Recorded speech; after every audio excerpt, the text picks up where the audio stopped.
യോശുവ 24:15. യോശുവ 24:15 അവസാന ഭാഗമാണ് വായിക്കുന്നത്. ഞാനത് ഒരു വാക്യം എടുക്കുന്നുള്ളൂ.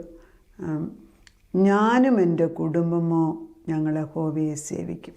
അതാണ് വാക്യം. ഞാനും എൻ്റെ കുടുംബമോ ഞങ്ങൾ യഹോവയെ സേവിക്കും. ഇത് ജോഷുവയുടെ ബുക്കിൻ്റെ അവസാനത്തെ അധ്യായം 24 ജോഷുവ ഇസ്രായേൽ ജനതയെ വിളിച്ചു വരുത്തി വെച്ചിട്ട് ദൈവത്തിൻ്റെ ഉടമ്പടി എടുപ്പിക്കുന്ന ഒരധ്യായമാണ്.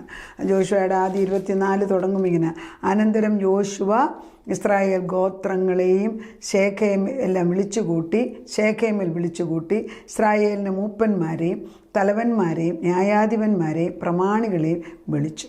അവർ ദൈവത്തിൻ്റെ സന്നിധിയിൽ വന്നു നിന്നു.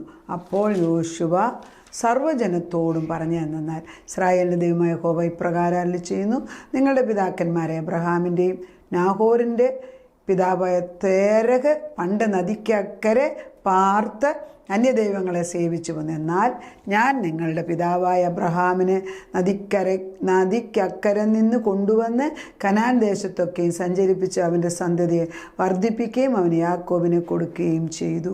ഇസ്ഹാക്കിന് ഞാൻ യാക്കോബിനെയും ഏശാവിനെയും കൊടുത്തു. പിന്നിങ്ങനെ വംശാവലിയാണ്. അതിപ്പം നമ്മളോട് ദൈവത്തിൻ്റെ ആത്മാവ് പറയുന്നത്, ഒരു സമയമുണ്ട് ദൈവം ചെയ്യേണ്ടതെല്ലാം ചെയ്തു. പഴയ നിയമമാണ് ഓർക്കുന്നത്. യോശുവയെ കൊണ്ട് വാഗ്ദത്തങ്ങൾ മുഴുവനും പൂർത്തീകരിച്ച് ചെയ്തെടുപ്പിച്ച യോശുവയെ കൂടെ. മോശയാണ് ഇസ്രായേൽ ജനത മിസ്രൈമിൽ നിന്ന് കൊണ്ടുവന്നത്. പക്ഷെ വാഗ്ദത്തങ്ങൾ പൂർത്തീകരിച്ച് സകല ദുഷ്ടശക്തികളെ ഇല്ലാതാക്കി ഭൂമി ഡിവൈഡ് ചെയ്തെടുത്തത് യോശുവ. നമുക്ക് നോക്കണം. പിന്നെ നിങ്ങൾ യോർദാൻ കടന്ന് എറീഹോവിലേക്ക് വന്നു.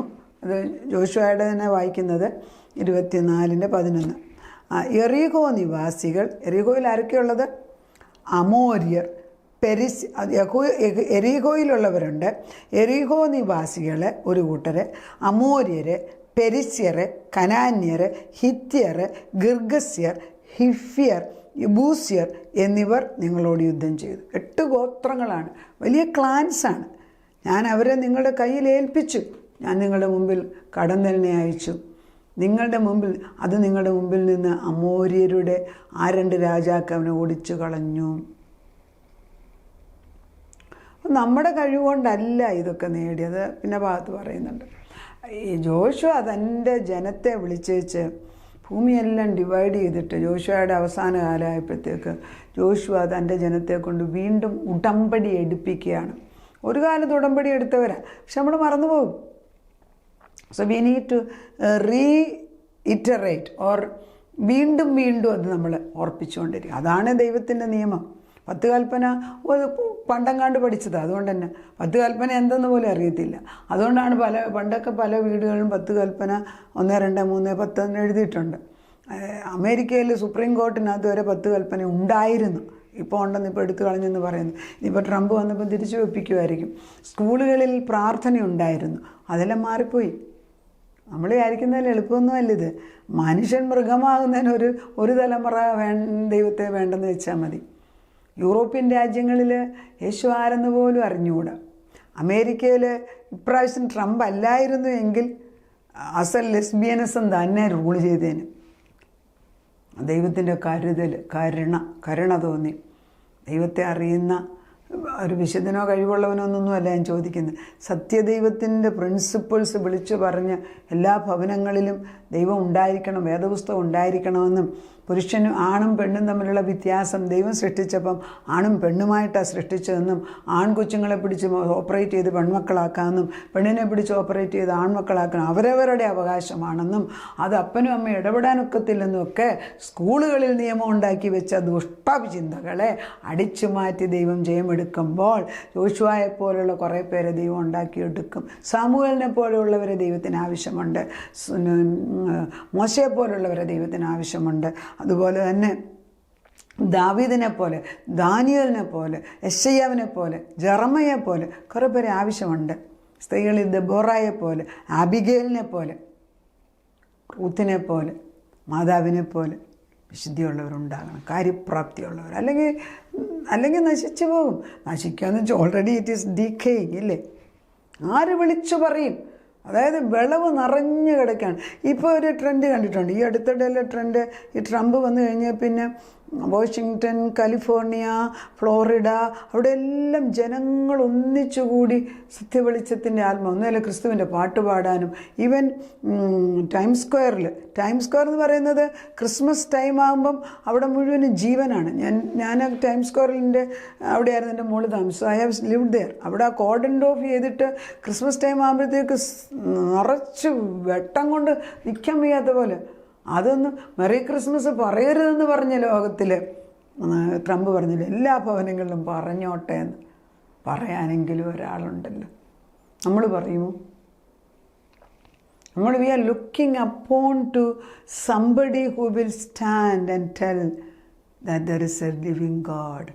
അത് ഒരു ചെറിയ കമ്മ്യൂണിറ്റിക്ക് അല്ല, it's for the whole human mankind.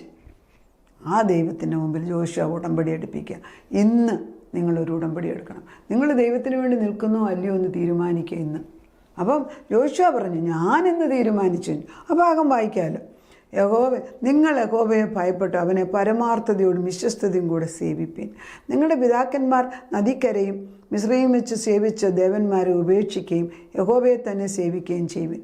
യഹോവയെ സേവിക്കുന്ന നല്ലതെന്ന് നിങ്ങൾക്ക് തോന്നുന്നെങ്കിൽ നദിക്കക്കരെ വെച്ച് നിങ്ങളുടെ പിതാക്കന്മാർ സേവിച്ച ദേവന്മാരെയോ നിങ്ങൾ പാർത്തു വരുന്ന ദേശത്തിലെ അമോര്യരുടെ ദേവന്മാരെയോ ആരെ സേവിക്കുമെന്ന് ഇന്ന് തിരഞ്ഞെടുത്തുകൊള്ളുവിൻ.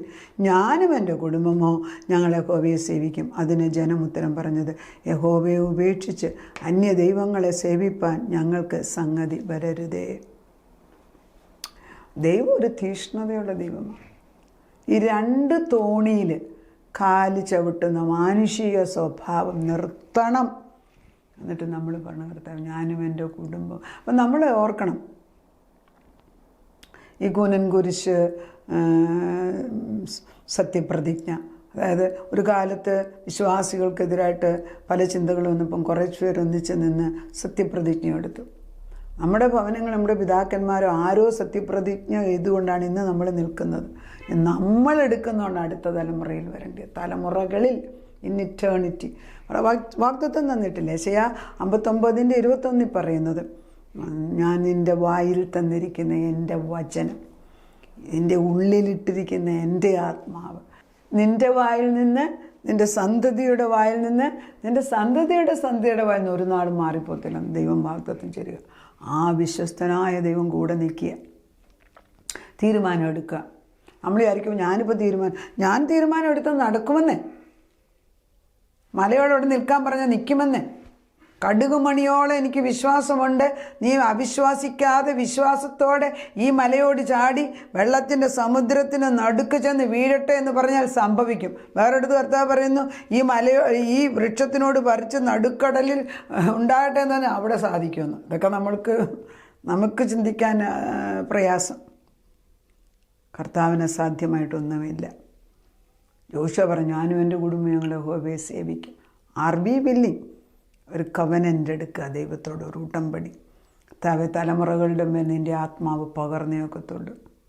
ഇസ്രായേൽ ജനതയെ നോക്കുമ്പോൾ കർത്താവ് പറഞ്ഞു, ഞാൻ അവരെ എൻ്റെ കോഴി തൻ്റെ കുഞ്ഞുങ്ങളെ സൂക്ഷിക്കുന്ന പോലെയും കഴുകൻ തൻ്റെ കുഞ്ഞുങ്ങളെ ചിറകിൻ്റെ മുകളിൽ വഹിക്കുന്നത് പോലെയും ഞാൻ കൊണ്ടുവന്നതാണെന്ന്. അവരുടെ നന്മയാണ് അല്ല. അപ്പം നമുക്കൊരു ഹോപ്പുണ്ടല്ലോ, നമ്മുടെ തലമുറകളുടെ മേൽ ദൈവത്തിൻ്റെ കൈവച്ചിട്ടുണ്ട്. എവിടെ പോകാനാ?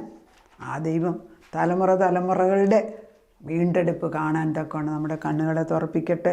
ശക്തനായവൻ കാര്യങ്ങൾ ചെയ്യട്ടെ. ഉടമ്പടി എടുത്തിപ്പിച്ചെങ്കിൽ അതായത് ഉടമ്പടിയുടെ ഉടമസ്ഥനും ഉടമ്പടി പൂർത്തീകരിക്കുന്നവനും ദൈവം തമ്പുരാൻ തന്നെ. ആ പൂർത്തീകരണം ക്രിസ്തുവിൽ നടന്നു. അതിനാൽ നമുക്ക് സ്തുതിക്കാൻ ദൈവത്തെ. ദൈവം വിശ്വസ്തൻ തന്നെ. നമുക്ക് ദൈവത്തെ സ്തോത്രം ചെയ്യാം. അതിൻ്റെ അടുക്കിലേക്ക് ജോഷുവ പറഞ്ഞതുപോലെ ഞങ്ങളും കടന്നു വരികയാണ്. ഒന്നും കൂടെ ഉടമ്പടി എടുക്കുക. നിൻ്റെ സാന്നിധ്യം ഞങ്ങളെ ഇന്ന് വരെ നടത്തി. വാഗ്ദത്തങ്ങൾ പ്രാപിച്ചെടുത്തത് ജോഷുവയിൽ കൂടെയാണ്. ജോഷുവ തൻ്റെ സ്വന്തം ഭവനത്തിന് വേണ്ടി മുൻപോട്ട് നിന്നപ്പോൾ ബാക്കിയുള്ളവർ മുൻപോട്ട് നിന്നു. ആരെങ്കിലും ഞങ്ങളുടെയൊക്കെ ഭവനത്തിൽ നിൽക്കട്ടെ അപ്പച്ച. ഒരാളെങ്കിലും, സ്ത്രീയോ പുരുഷനോ എന്നൊരു വ്യത്യാസമല്ല, ഒരു സഭയിൽ ഒരാൾ നിൽക്കട്ടെ അപ്പച്ച. ഒരു രാജ്യത്ത്, ഒരു ദേശത്ത്, ഒരു സമൂഹത്തിൽ ഒരാൾ നിൽക്കട്ടെ അപ്പച്ച. ബാക്കിയുള്ളവർക്ക് ഏക മനസ്സ്. മോശക്കിട്ട പോലെ ഒരേ ആത്മാവിനിട്ട പോലെ പരിശുദ്ധാത്മാവ് ഇപ്പോൾ എല്ലാവരിലേക്കും വ്യാപരിച്ചിട്ട് ഏക മനസ്സോടെ ദൈവത്തെ സ്തുതിക്കാൻ, കർത്താവ് വലിയവനെന്ന് കാണാൻ, ഈ അമർത്യനായ ദൈവത്തെ അടുത്തുകൂടാത്ത വലിയ വെളിച്ചത്തിൽ വസിക്കുന്നവനെ, മനുഷ്യരാരും കണ്ടിട്ടെല്ലാം കാണാൻ വയ്യാത്തവനായ ദൈവം തക്ക സമയത്ത് പ്രത്യക്ഷപ്പെടട്ടെ നാഥ. എൻ്റെ സന്നിധിയിലേക്ക് ഞങ്ങളെ ഏൽപ്പിക്കുന്നു. പ്രാർത്ഥനയുടെ ഉത്തരം തന്നതിന് നന്ദി. യേശുക്രിസ്തുവിൻ്റെ പുണ്യനാമത്തിൽ തന്നെ. ആമേൻ.